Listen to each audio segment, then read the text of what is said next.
Hello, my name is Milan Pap. I'm a lecturer in the computer school Maret.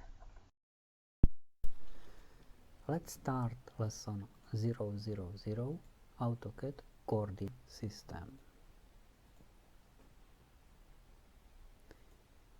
AutoCAD uses the orthogonal coordination system.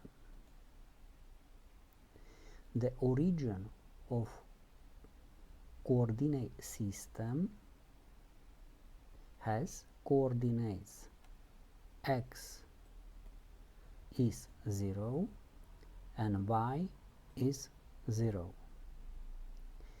The positive